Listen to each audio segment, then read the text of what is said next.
city disappears after a massive explosion. Soon after, an epidemic called Rusty Wind appears, putting humanity at threat of extinction.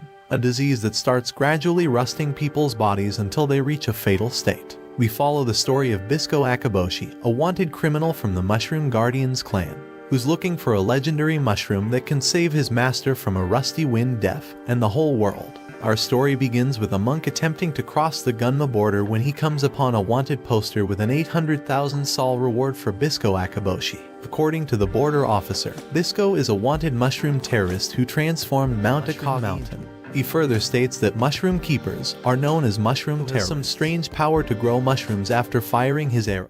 Those same mushroom spores are known to be the reason why there's an epidemic in Japan known as the Rusty Wind, a disease that spreads among the body until it reaches a level that kills the contained person.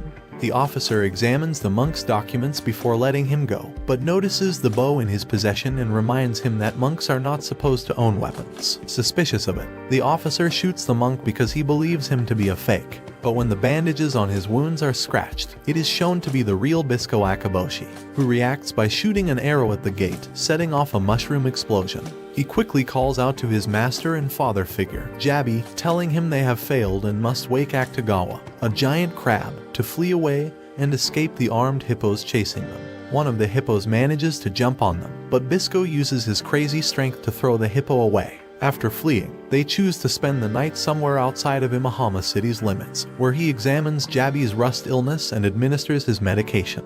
But he notices that regular mushrooms are no longer sufficient to keep him alive for long. The only way he has to save his dear master is by intensifying their search for the Rust Eater, a legendary mushroom that can absorb all rust. But Jabi tells they should stop looking for it because they aren't sure if they can use it. They will need to synthesize the mushroom to use it, but despite Jabi's teaching efforts, Bisco can't synthesize anything at all. He may be the strongest mushroom keeper in terms of physique and skills, but he's a good for nothing when it comes to the rest. Bisco then starts hearing how his master is literally saying his last words to him, his regret in life. But Bisco just ignores him, telling him to shut up because they have passed through 10 borders just to prevent his death. Sick of his master's talk, Bisco goes outside to check on Akutagawa. He quickly notices a missile heading their way and shoots it down with his bow. Jabi hears the ruckus and sees an escargot fight coming while preparing to shoot. Bisco to hide under Akutagawa and uses his body to protect his dear student from another incoming attack.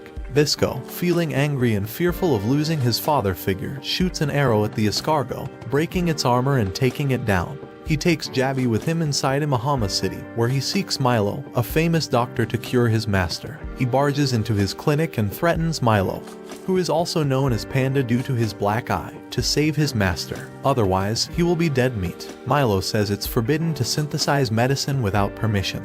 But Bisco quickly notices his surroundings and mentions that he was already doing it before. Furthermore, his medicine will have no effect because it misses a key ingredient. He then gives him a lurker mushroom, mentioning it's the best ingredient to use on his wanted medicine.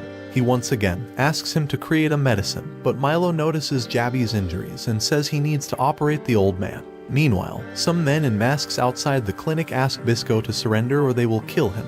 But he points out he has the most important doctor in town as a hostage. But the men don't care and start opening fire. He then grabs Jabi and Milo and decides to run away, while exploding the whole clinic with his mushrooms. They hide in the sewers, where Milo is ordered to operate Jabi, while Bisco decides to go outside and deal with the men chasing them. But Milo stops him, stating that he's injured and needs to be treated first. After being bandaged, Bisco goes outside and quickly deals with the masked men. He takes one of their masks and finds a little girl named Tyrol, who starts begging to be spared, claiming that he's being hunted by the city governor. However, before she can reveal anything else, a crazy woman appears riding a bike and attacks him with her sword, pushing him against the wall. He then shoots an arrow at her, piercing her sword. She introduces herself, Pawu, the one who will capture him. He notices that her rust level is critically high and states that if the continues to fight, then she will soon die. But she starts blaming his mushrooms for being the reason the rust is spreading all over Japan. He reveals that those mushrooms grow in size while cleansing the rust. She still doesn't believe him and asks the dumb question, why doesn't he use his power to save Japan then? Well, because annoying people like her get in his way. Despite his claims, Pawu will not let him go. He starts noticing similarities between her and Milo and declares that he has discovered a fantastic doctor. Pawu becomes enraged and asks if he did anything to Milo. She then attacks him, but he used the time they were talking to grow mushrooms on her pole, causing her to lose her weapon, and uses a final arrow to knock her out. He takes her to Milo and Jabby, but is startled to see that Jabby is already fine and moving. His master says that he is alive thanks to Milo's medical skills. Milo then notices Pawu and explains that she is his older sister, and he offers her some of the medicine he gave Jabby to make her feel better. Jabby warns them that if they don't move, they won't be able to escape, and promises Bisco that he will distract the enemy while they flee, given the fact that he is injured and unable to travel. Bisco disagrees and adds that even if he finds the Rust Eater, he will still require someone to synthesize the medicine. Jabby then glances at Milo. He first refuses, but after seeing Milo's willingness to risk everything to save his sister, he agrees. While Jabby attempts to distract the Imahama Watch, Bisco and Milo walk towards the north gate, where he launches them and jumps over the walls using a mushroom. After successfully escaping the city, they travel on foot to seek the Rust Eater. Milo says that he feels Pawu has 3 months remaining, while Jabby has just 1. Even if the Rust Eater is in Akita, the nearest possible location, they will not be able to obtain it and return in time by walking. Bisco says he has a plan and that they can take a shortcut through the mines of the Ashio Bone Coal Mountains. But Milo starts noticing they're heading in the opposite direction of their goal. Bisco then explains they need their third member. He whistles, and Akutagawa emerges from the dirt. Bisco says that it's his brother, a steel crab. Bisco adds that the mining creatures will not attack anything they can't eat, and that Akutagawa can cross any terrain. They arrive at the Nikko War Memorial and decide to spend the night there. As they enter the premises, they notice Tyrol. Bisco recalls meeting her at Imahama, but when Tyrol turns, she appears to be choked. Milo assists her in vomiting but notices something in her stomach. He then kisses Tyrol and pulls out a balloon worm. Milo reveals that the worm is being used by the governor to prevent slaves from escaping, being also the same governor who's spreading the lies about mushroom keepers being the cause of the epidemic, as he only aims to profit from people who buy his medicine. Tyrol is startled that the governor of Imahama has been using them on his special soldiers, but it explains why they were always taking a particular medicine. Later, Bisco and Tyrol wake up in the middle of the night due to some strange vibrations. Milo and Akutagawa are fleeing while being pursued by a huge crab carrying the Nikko War Memorial. Bisco informs Milo that the main body of the animal is a coal-eating mantis shrimp that consumes bone coal, and that the bone coal Tyrol tossed away awakened it up. Bisco is concerned that they may collide with the mines and trigger an explosion, preventing them from utilizing the mine train. But at the same time, he can't do anything because Tyrol is clinging to him. Therefore, he instructs Milo to use Akutagawa's pincers and split the crab's brow. Milo follows his instructions and cracks the animal's shell on the skull. Bisco then leaps in and fires an arrow, causing a swarm of mushrooms to sprout and halt the beast. In the end, Bisco is relieved that the mines are safe, but suddenly, one of the animals fires a gun and blows out the mines, forcing them to follow another path. They all decide to resume their rest for the night, but Bisco awakens the next morning to Milo's screaming. Tyrol stole their money, but she did leave her food behind. That means she literally forced them to buy it. Nevertheless, they continue their quest and come upon a watermelon while crossing a dried-up sea. Bisco rushes to retrieve it, but a child beats him to it. Bisco shouts at the child and begins chasing after him until he captures him. But suddenly, a few other armed kids appear and shoot at them. They reached a city filled with hungry and armed kids who will do anything for food or money. Nuts, the kids' leader, believes Bisco and Milo are kidnappers sent by Kurikawa, the governor of Imahama. Bisco says that they are on their way to Akita, but Nuts doubts that anybody traveling north would traverse through the dried-up area, where water and food are scarce. Bisco pulls out his 500 IQ card, and presents a wanted poster of himself promising an 800,000 sol reward if they deliver him alive to Imahama. The youngsters then capture Bisco and Milo and transport them to their hometown until they report to the authorities. Bisco thinks their Tetsujin town is unusual, and they explain that it was built from Tetsujin who landed there after the explosion.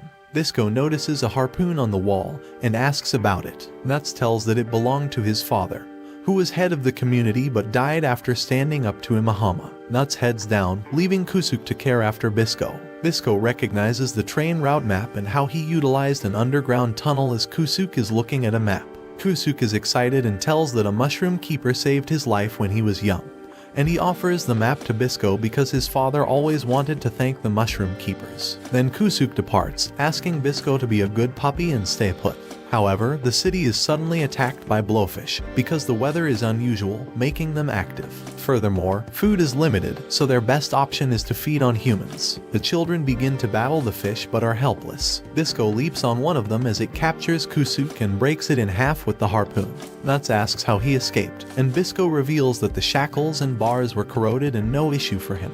He then tells Kusuk that the map he gave him is faulty because it lacks furigana. This only proves one thing: Bisco can't read. Bisco then offers him a deal.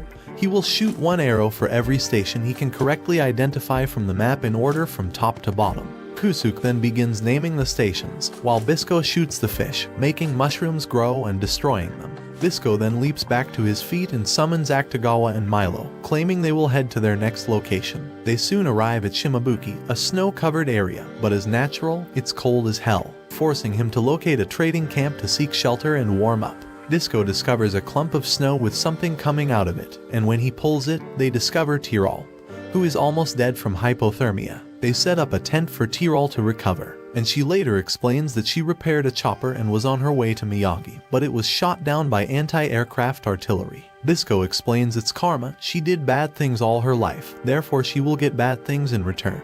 Bisco adds that they must move quickly and are on their way to the Shirakawa Line subway. Milo then finds a merchant's camp and leads them there. Since Bisco can't comprehend what the dealers are saying, Milo is the one who must bargain with them. They strike a nice deal on a dried gigantic eel and obtain some warm gear as well as a book. They continue on their way and arrive at Kitsunezaka Station, where they discover a train that appears to be able to function as they investigate the subway. But there's a problem. It requires money to work. Not just any money, it needs the old Japanese currency. Tyrol reveals that she used to be a mechanic and plans to fix the train, making it work without using any money. While they wait, Milo inquires about Jabi, to which Bisco responds that he is both his mentor and his father figure. They start explaining their motives on how Bisco wants to save Jabi, and Milo wants to save his cutie sister, and they basically start their brotherhood to save their loved ones. Tyrol then joins them, claiming she overheard everything. She asks how Milo can risk his life to save someone else. Milo responds because he loves his sister, something she doesn't know of. They go through the field guides they received from the traders, and wonder what type of book it is because it has drawings of various animals. Bisco notices the artistic technique and claims it was done by a mushroom keeper. He further explains that the book should mention several types of mushrooms and which kind of animals generate each mushroom. Milo confirms it and looks for the page that mentions the rust eater. He then discovers that it grows from the pipe snake, also known as the tube worm, an animal that can fly and frequently consumes huge prey, such as helicopters and fighter planes. As the train departs, Milo wonders how they would capture a pipe snake, but they are attacked by oil squads. Bisco and Milo battle them, but the group is too large for them to overcome. He then fires an arrow ahead of the train and instructs Milo not to breathe as the silver acid forces the oil squids to fall off the train. But they're captured by the leader oil squid. In order to free Milo, Bisco uses his arrows to shoot the oil squid's mouth, making mushrooms grow out of it. Milo then launches an arrow at it with Bisco's assistance, triggering an explosion and defeating the oil squid.